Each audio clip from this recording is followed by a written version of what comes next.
War is such a strain that, rather like water will find a crack in a dam, war and the strains of war will seek out any flaws in someone's character and will break them.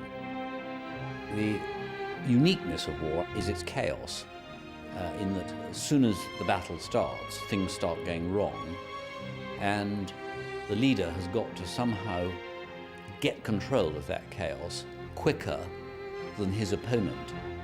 That, to my mind, is the secret of success.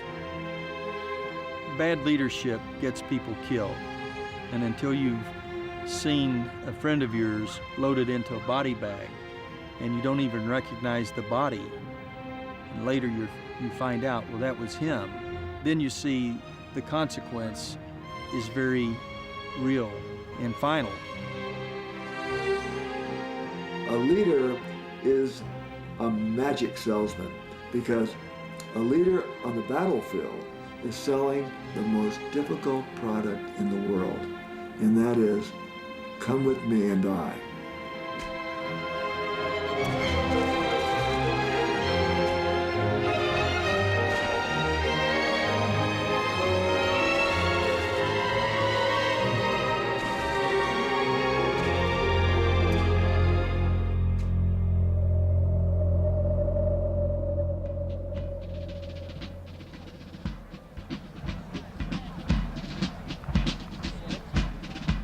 History shows that there are three unpredictable factors that affect whether a leader is good or bad. First is the quality of those that join up. Second is the training of a leader to deal with battle stress. And third is the psychological makeup of the individual. At the military academy in West Point, America, they are trying to make the first of these factors more predictable through careful selection. Pick the right cadet and you can create a great leader. Pick a duff one, and the weeds of incompetence will grow.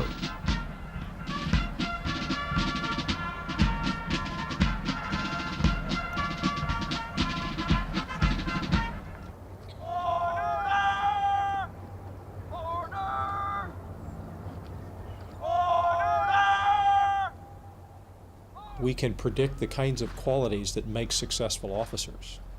And so we recruit against those qualities and abilities. We want to see young men and young women who are not afraid to sweat,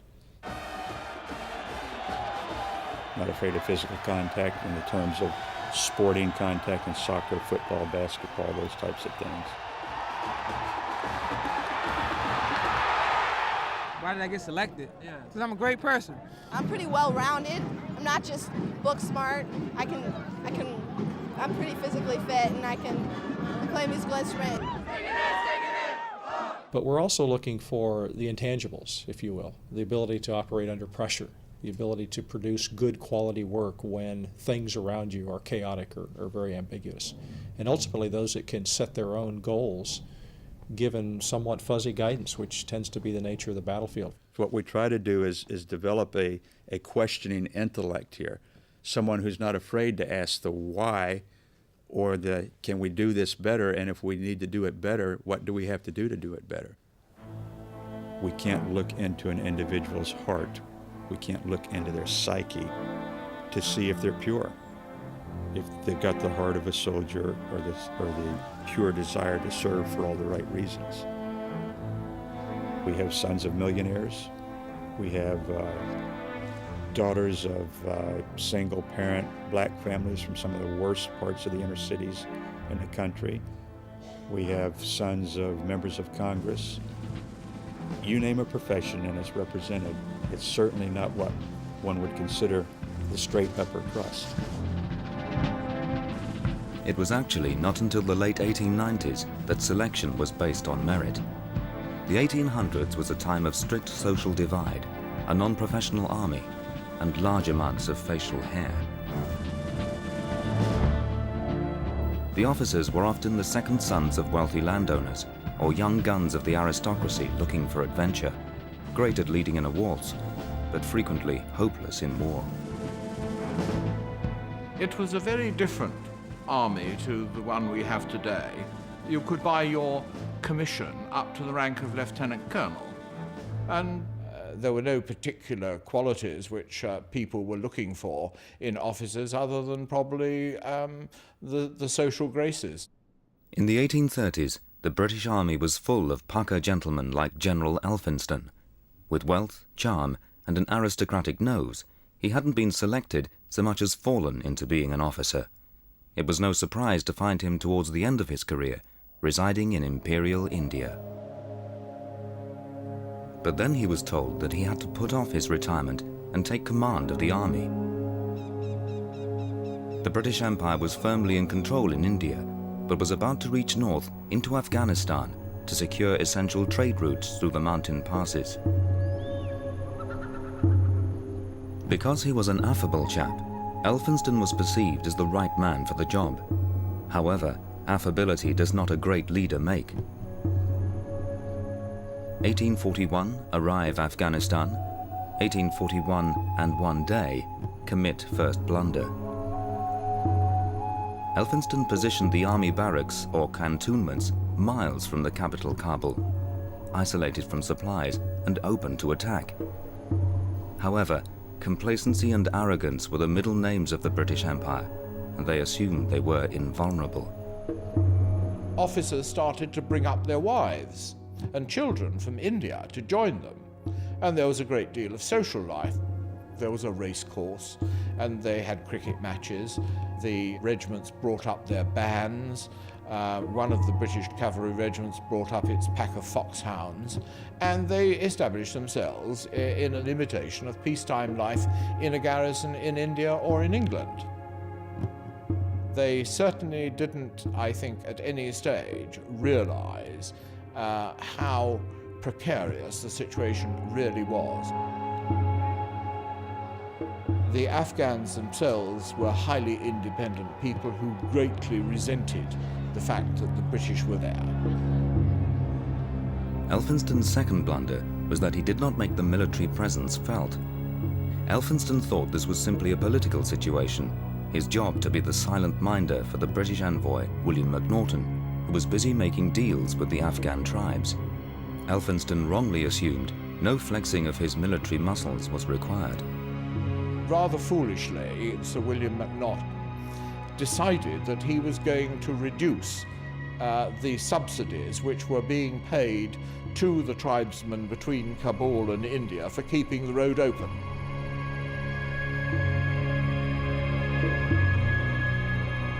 That was the real start of trouble, because the tribesmen between Kabul and India immediately started to attack British convoys and generally to cause trouble. The politicians had messed up bad. They had reneged on their financial agreements with the tribes, and the tribes were seriously cross. This was now clearly a military situation, and Elphinstone should have stepped out of the shadows and done his job.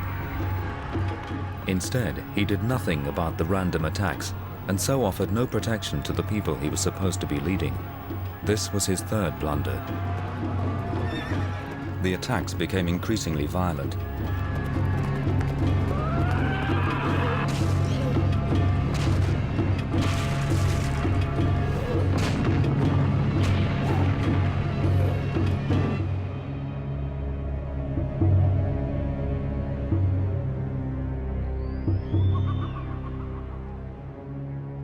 The obvious thing to have done was to have dispatched a column of troops into the city, arrested the ringleaders, and punished them accordingly.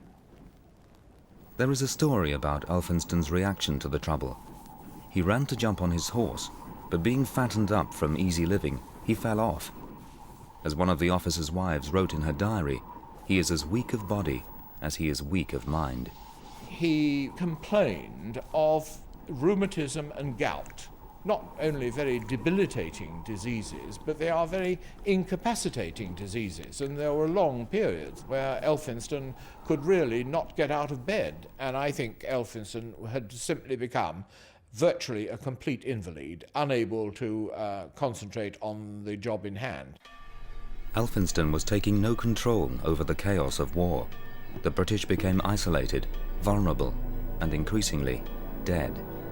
his inability to act with any authority was matched by an uncanny ability to make the wrong choice. Elphinstone had three possible options. One would have been to stay in the cantonment and endeavour to defend the cantonment.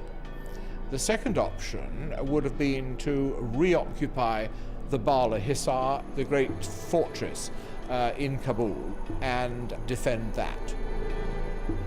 The fortifications were infinitely superior to those of the cantonment.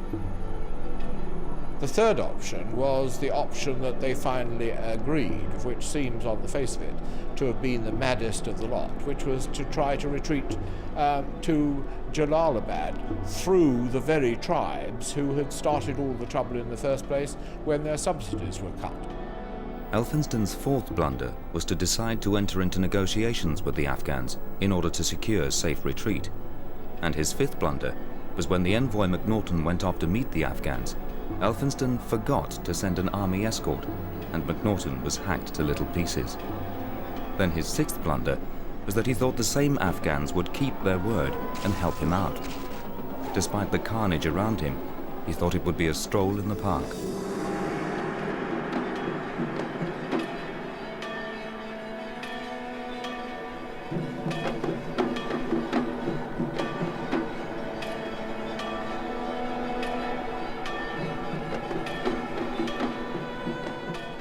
The British troops got ready to go. We must abandon most of our property. One friend was anxious to save a few of his valuable books. I found amongst the ones thrown aside some poems, and strange to say, one verse actually haunted me day and night. Few shall part, though many may meet. The snow shall be their winding sheet, and every turf beneath their feet should be a soldier's sepulchre. They were 4,500 fighting men and about 12,000 followers, servants, families, hangers-on, not fighting men. From the moment he left the cantonment, trouble started. Shots were fired at the last troops leaving. The cantonment was very rapidly ransacked. And from that point onwards, Elphinstone and his men were really under constant attack. It was impossible for me to describe the feelings in which we pursued our way through the dreadful scenes that awaited us. The road covered with awfully mangled bodies, all naked. The sight was dreadful, the smell of blood sickening, and the corpses lay so thick on the ground it was impossible to look from them. Afghans were shooting down from the mountaintops. People were freezing to death. The stragglers and the wounded were hacked to pieces, beheaded, and disemboweled. In just 20 miles of mountain valley, tens of thousands of men, women, and children would fall in a complete bloodbath. One of the most horrific mistakes in military history was unfolding, yet even as it did, its perpetrator went into denial. So bigoted are our rulers that we are still told the Afghans are faithful, that their leader is our friend. The retreat started on the 6th of January. Dr. Bryden reached Jalalabad on the 17th. And he was the last member of the column still on his feet. So in those 11 days, they had lost the whole 16,000 odd. Elphinstone's final blunder was to abandon his retreating troops and go off to the Afghans in order to broker a deal. The deal was never made. He was taken hostage and never came back.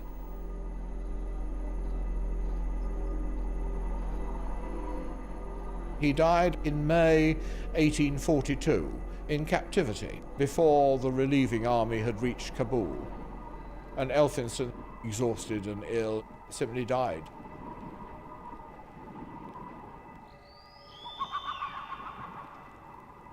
I think you have to say that Elphinstone was an incompetent commander.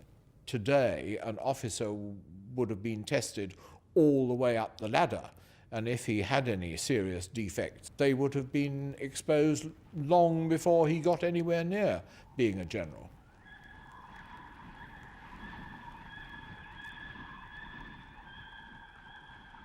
There's no denying Elphinstone was unfit to lead, but if there's any defense of him, there was no selection criteria, and the men like Elphinstone who became officers did so through social connection and being a good chap, therefore having no chance of dealing with the complexities of war, especially if they were like Elphinstone, a foolish, fond old man.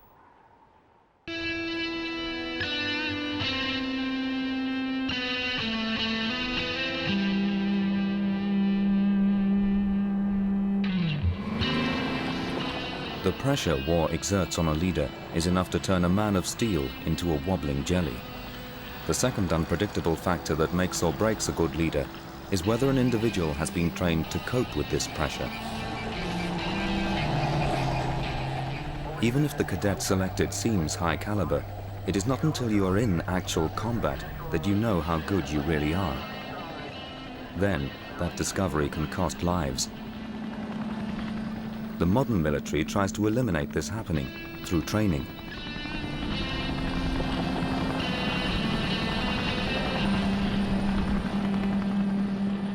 The person who cracks is always going to be the person who's untrained. Everyone has a limit. You can certainly, during training, spot the ones who are probably going to make a complete nonsense of it. And you can usually spot the ones who are going to be very good. There is, however, a large bunch in the middle who may appear excellent on training or very bad and turn out to be totally the opposite when it all starts happening. At the National Training Center in America, the future leaders of global warfare are being trained. At a cost of $190 million a year and using all the hardware available, battles are fought that are as real as possible. This is the certifying event to see if a leader is ready for war.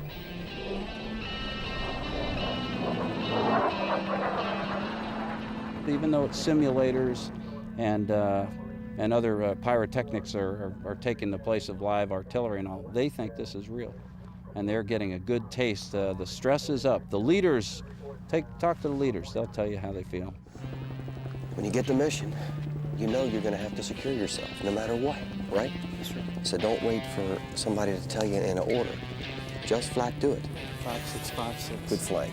Good flank. You guys are good. You're kicking ass. Your battalion is kicking ass.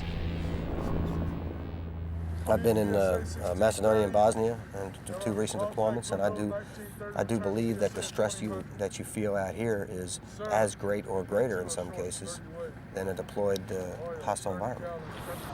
There isn't a challenge in any arena I can think of that we will not encounter out here. Sleep, fatigue, the overwhelming enemy, distances of communication, op-tempo of the pace, being away from home in a deployed status. Everything is here, which makes it so realistic and so beautiful as a training ground for leadership. The theory goes that if you push people to their limits of stress, they will crack and make mistakes. If a leader is exposed to battle stress in training, then they should handle it better in war. There were mistakes made that we have learned from each and every time. Everyone knows here that mistakes are made, we walk back and fight the next day. But believe me, we talk about the fact that if this were real, we wouldn't.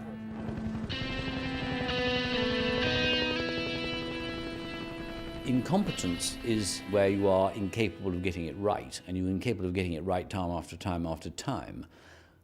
But one got to remember that commanders often, particularly when they've started, make mistakes. And certainly I made mistakes when I first commanded a brigade in battle, and I'm referring now to the Falklands War. What I tried to do was to learn from the mistakes and not repeat them. When Britain went to war with Argentina over the Falkland Islands in 1982, General Thompson was made commander of the land forces. When the British invasion took place, he was given orders to take the capital Port Stanley by setting up a diversionary attack. The position he was in was outside of his experience. What he had learned in training about dealing with battle stress and whether he would crack was about to be tested for real. We'd been given a directive, which was that we were to hold the beachhead, but press on out to cause damage to the enemy and lower their morale by attacking them. Now, the only enemy that were reasonably adjacent was the enemy garrison at Goose Green, and what I decided to do was to send the 2nd Battalion, the Parachute Regiment, down there to capture it, in order to keep their eyes off us while we got on with the business of getting to high ground around Port Stanley. I didn't give the battalion sufficient resources to carry out that battle because I regarded it as a diversion. I should have taken another unit down there and done a 2-unit brigade attack. And also, one of the reasons I didn't give them one of the resources they asked for, which was light armor, was I didn't think that the light armor would get there over the very peaty ground. In fact, I was totally wrong. It would have got there. The consequences of my error were that the battle lasted for 14 hours and took more casualties than it would have done had I done a 2-unit attack with more support. Commanding officer of the 2nd Battalion, the Parachute Regiment, was killed, H. Jones. And it was his death that I heard about over the radio. And I knew him. I'd worked with him before. But I couldn't allow myself at that stage to dwell on it or grieve over him. That came later.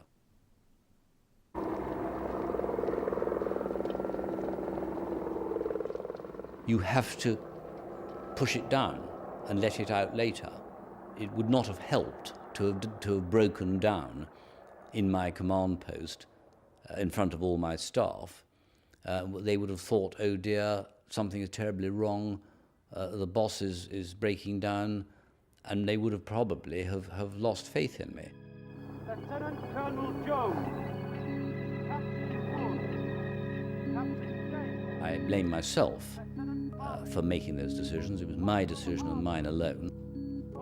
And so I deal with it by recognizing that I made a mistake, that I can't, sadly, bring him back, but that his battalion carried out the task absolutely brilliantly, that the objective was in the end achieved by the spirit and the quality of the soldiers who carried it out.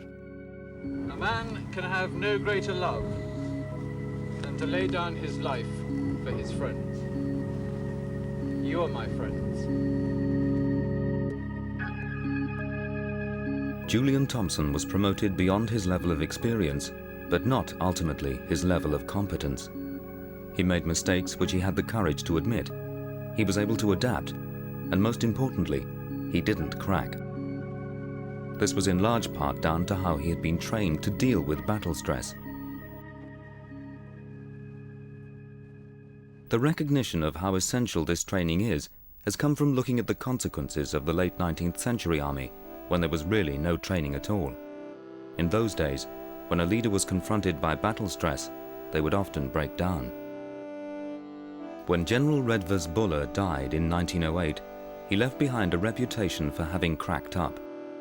For him, the phrase excellent major, mediocre colonel, abysmal general was coined.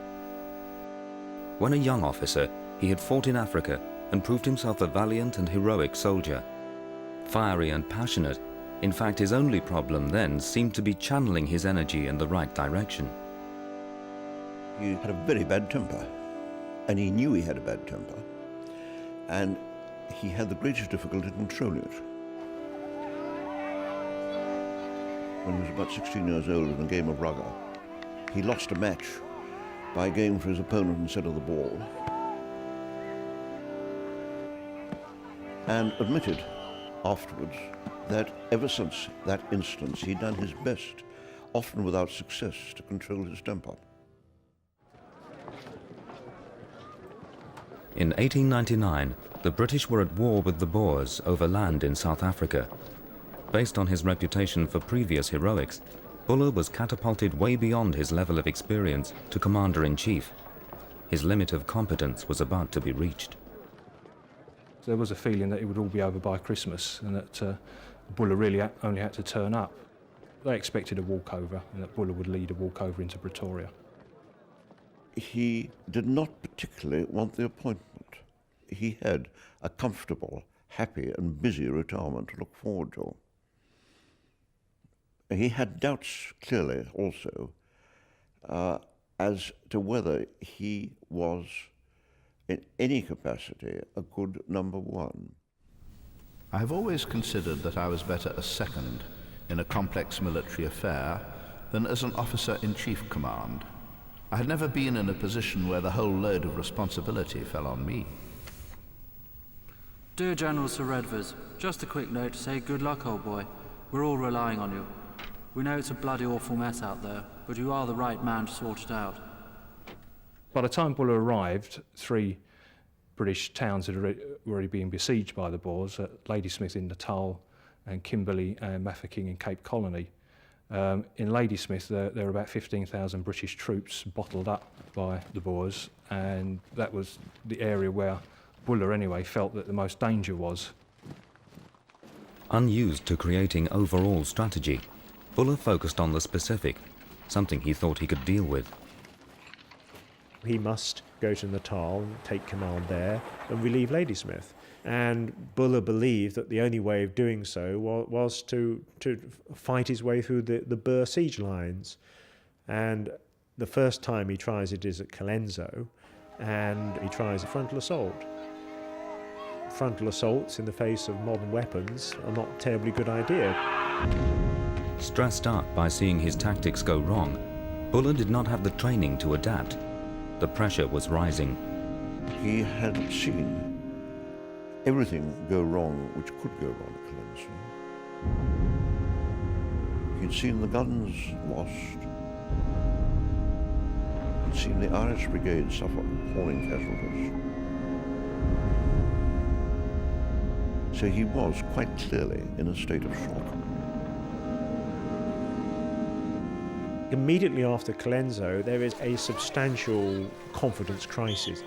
Buller initially says he hasn't got the men to break through to Ladysmith. He does contemplate surrender. Now that is something which would have been totally unacceptable. You're basically in an abattoir, sending people forward to die. And you could reach a point where you think, what the hell is the mission? Why are these young people dying? I am the one responsible for this. And that could make you indecisive because you've lost the vital ingredient of leadership. What is it?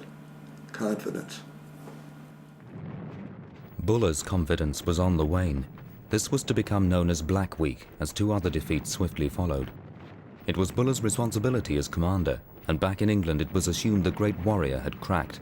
A junior officer, General Warren, was sent out to help him.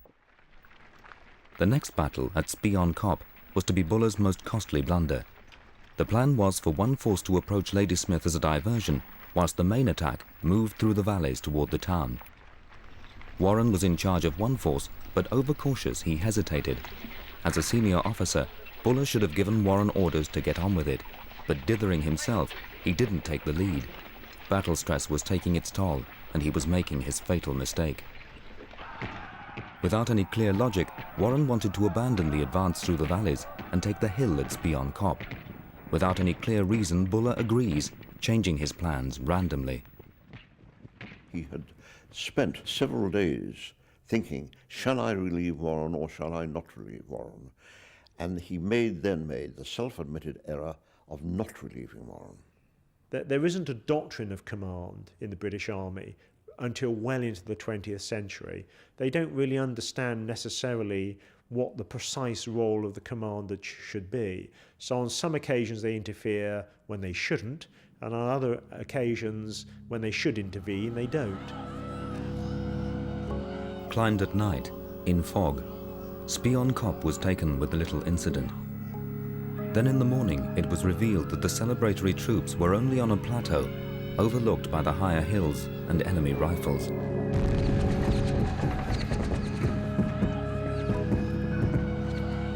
Soon it was like shooting fish in a barrel, and the ground was littered with hundreds of British bodies. Bizarrely, Buller withdrew all other troops from positions where they might have been able to limit the massacre. He was frozen, crippled by a lack of confidence and the horror of seeing his men die. He had confronted battle stress, but he didn't have the training to deal with it. He had finally cracked. He knew that things were going wrong, and he knew he was committing a mistake. I ought to have assumed command myself. I blame myself now for not having done so. I did not, because I thought that I should discredit General Warren in the estimation of his troops, and that if I were shot, and he had to withdraw across the Tugela, and they'd lost confidence in him, the consequences might be very serious. This was Buller's catch-22. He loved his men and couldn't bear to see them die, but because of this his action was hesitant, and that caused his men to be killed. Buller never had the ability to focus on the bigger picture that enables a leader to deal with the death of their men.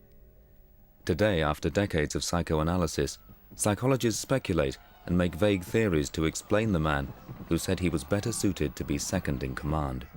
Why would he have said that? My guess is that it's because he needed the support of someone else in the decisions he was taking and the actions he undertook, perhaps occasioned by his childhood. He had an affectionate family. His father was a slightly remote figure, but he had a strong bond with his sisters. He was brought up by a very loving mother, who very sadly died when he was 16 years old. I think the issue for him was that even as a general officer, he remained his mother's boy, and that was always going to limit how far he could go in decision-making and in objectivity.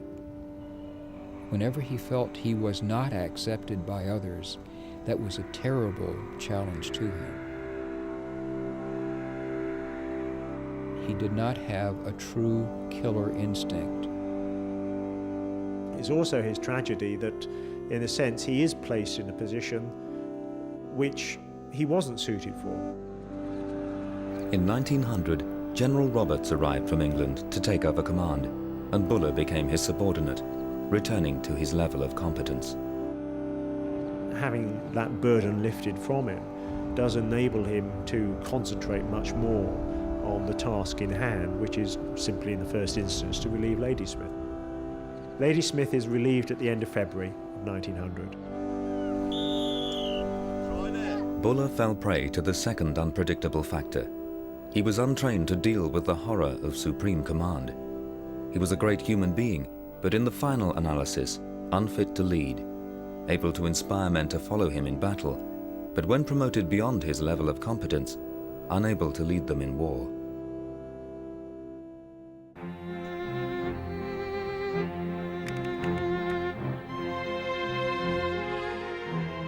War brings out the best in character, and it brings out the worst.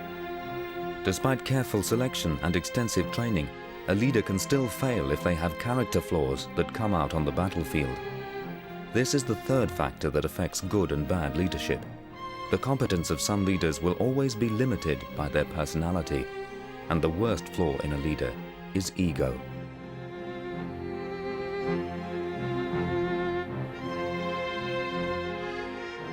I found leadership enormously rewarding, and I wanted to be good at it. So that, if you like, is the ego bit. You want to be good at what you're doing. In fact, you'd quite like to be the best, though the chances are you may not be. There's two kinds of warriors. There's a warrior that's come up from the ranks, he's a straight shooter, he's a truth teller.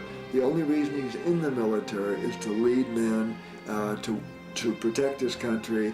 He's filled with patriotism. And then there's the cold-blooded, calculating guy that's the staff officer that doesn't really care at all about his soldiers. All he cares about is himself. What must not be done is troops must not be sacrificed for the glory of the leader. In the case of combat, when those mistakes are made, young men die. They pay that ultimate price for somebody else, vainglorious ambition or stupidity.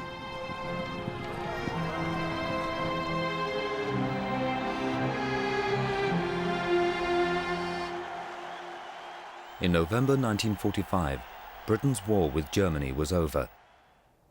The Allied forces put the Nazi Party on trial for war crimes. Hitler was dead, the Third Reich was finished, and Hermann Göring was the new Führer. Here was a man who seemed to have committed so many military mistakes during his career, it was amazing he could hold his head high as a leader. However, some of the British troops were grateful for these mistakes because it meant they were still alive. As they retreated from Dunkirk in 1940, the German army was at their heels. Göring, the commander of the Luftwaffe, bragged to Hitler that his planes could kill them all without risking German soldiers. As his planes roared overhead, it became clear it was impossible to pick out soldiers running on a beach. 250,000 British got away. Göring's mistake had prevented an easy victory for Germany and the possible ending of the war. The world watched and puzzled at this man. Was he a blundering fool, a defeated warrior, or a psychopathic monster? Hermann Göring was not a lunatic. There were times about Göring when I enjoyed being in his company. He was not psychotic. Whenever I came into his room, he would jump up and say, "Come here, sit beside me on the cot." He was just, "I'm so glad to see you again." He definitely was not insane. You respected his courage, you respected his intelligence, you respected his sense of humor. So in a normal way of life, you would say, this would be a nice guy to have for a friend. But then you had to study his accomplishments and the way he rose to the top. And in that respect, then you see a almost dual personality. He may be difficult to understand in 1945, but now it's emerging that he is quite a complicated man. Göring was a fighter ace in the First World War, a national hero who professed an ambition to make Germany great again and believed that he was the main man with the qualities to do so. They gave him an intelligence test, and they found out that he was brighter than 99% of the population. On the psychological tests, which were the ink blot tests, that's a test of personality. A psychologist asked the examinees, what might this be?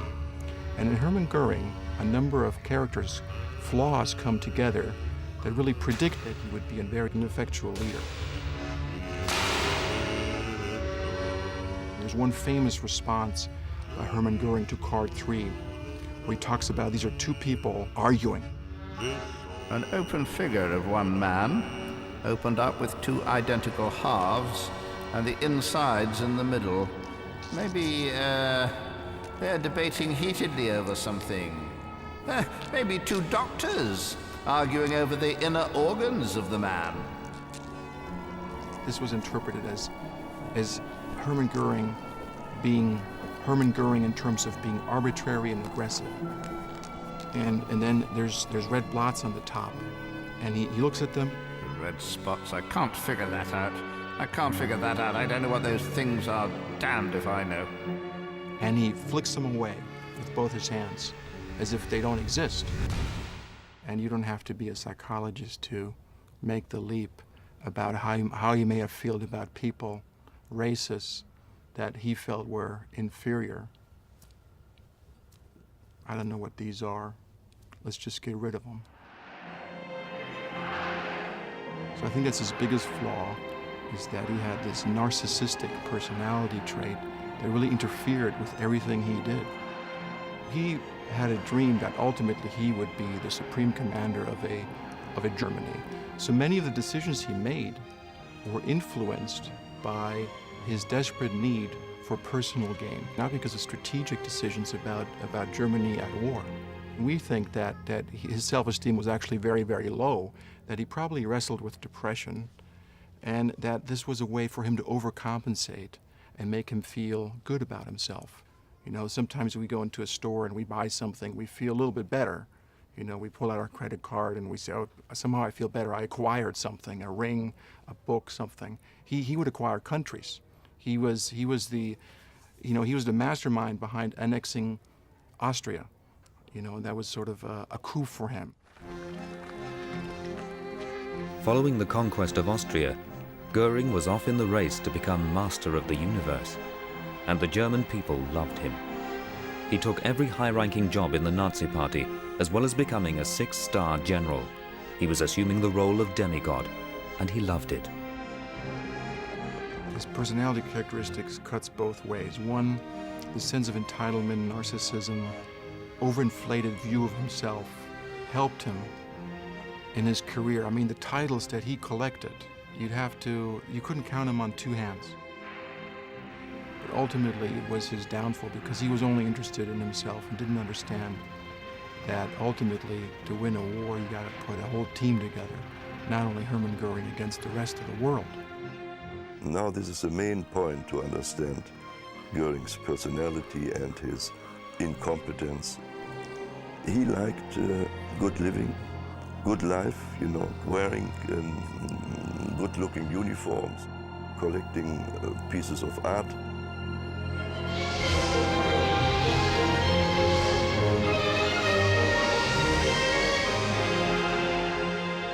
So, in order not to lose his high positions, decisions dictated by his desire to have a good life, to stay on top of society.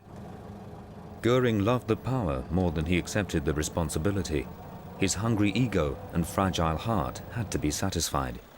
He spent more time plundering art and thieving personal wealth than he did in the War Office. He was bound by a dangerous logic. I need power, I get power through Hitler, who I adore, I must not lose his favor, or I will lose power. So he started to lie. He always confirmed Hitler in his eccentric plans and wishes. This was his mistake as a military leader.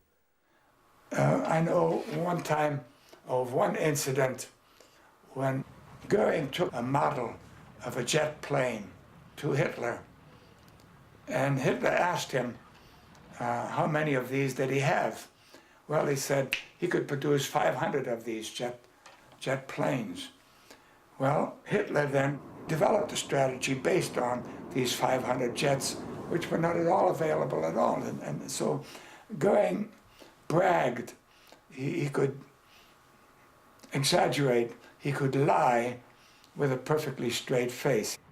He told Hitler his air force could wipe out the British in 5 weeks. He said he had destroyed the British defensive radar system. He said he had more planes than the Americans. All were lies. But for Goering, all that mattered was his relationship with Hitler. When Goering was born, the whole family, including the older brothers and sisters, went to Haiti for 3 years. There was no mother in the household, and maybe he never developed a real trust with a human being and never felt close to anybody really in the rest of his life. I think Hitler became his role model, what his mother didn't do, you know, because he was so weak in front of Hitler. So Goering made his biggest mistake. The Germans had advanced into Russia and were surrounded in Stalingrad. Hitler turned to Goering for advice without realizing the significance of listening to this fawning yes-man. The proposed Stalingrad airlift was the turning point of the war. The Sixth Army was surrounded, and one method of assisting 250,000 German troops in November, the winter is coming, was to provide air supply and airlift. A strategy was developed whether the German Luftwaffe would be able to carry out a mission like that. They calculated that to supply 250,000 men, it would require 700 tons to be dropped daily. That's unheard of. Goering said, I think we can do it. It appears feasible. He should have told Hitler that we do not have enough planes, you know, but he didn't do this. And as we all know now, this turned into an incredible disaster.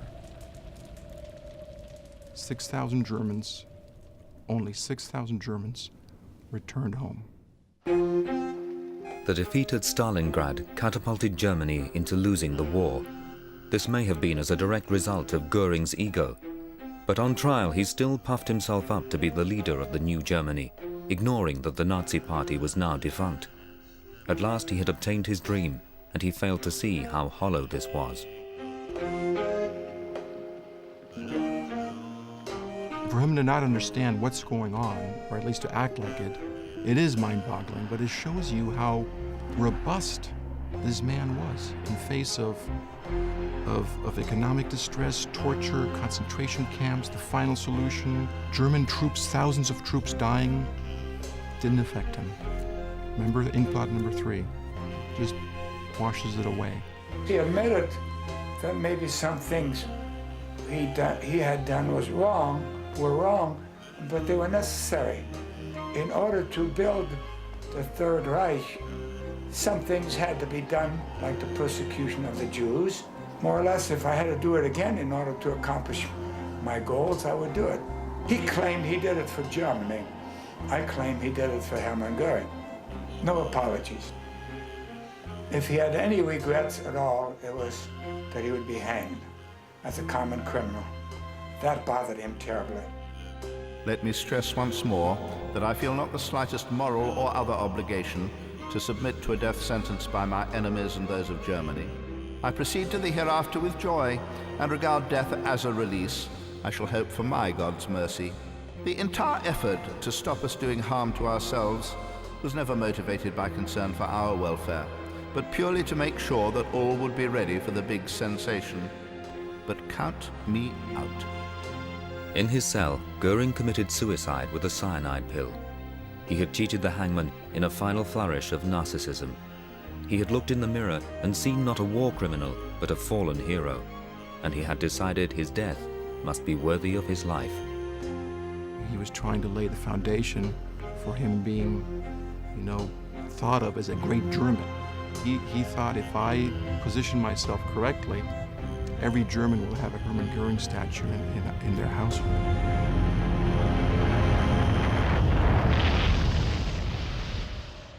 Leaders don't have to be superhuman, but they have to be morally, mentally, and physically fit to lead. A great leader can achieve their goal with the minimum of casualties. A bad leader, that is someone who should never have been selected, someone who does not have the training to cope with battle stress, or someone driven by egocentric ambition, will lead people only one way, to death.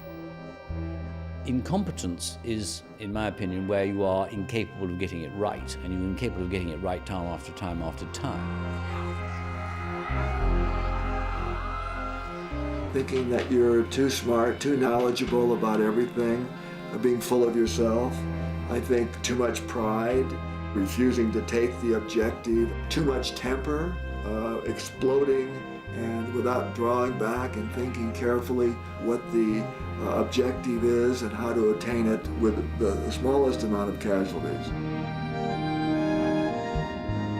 Loss of courage, loss of faith, loss of hope, pessimism, loss of trust in his subordinates and superiors. It's the moral qualities that get leaders in trouble. War hasn't changed a lick from the days of the Greeks, Wellington against Napoleon. War's exactly the same. The only thing that's changed about war is it's faster and more lethal. But those attributes that you need to be successful as a leader were as alive today as it was in 600 BC. Ultimately, the nature of war remains the same. It's a struggle between men and women in competing organizations, and it can and will escalate to put the maximum demands on the people who are involved in it. And in that sense, leadership has a timeless quality about it.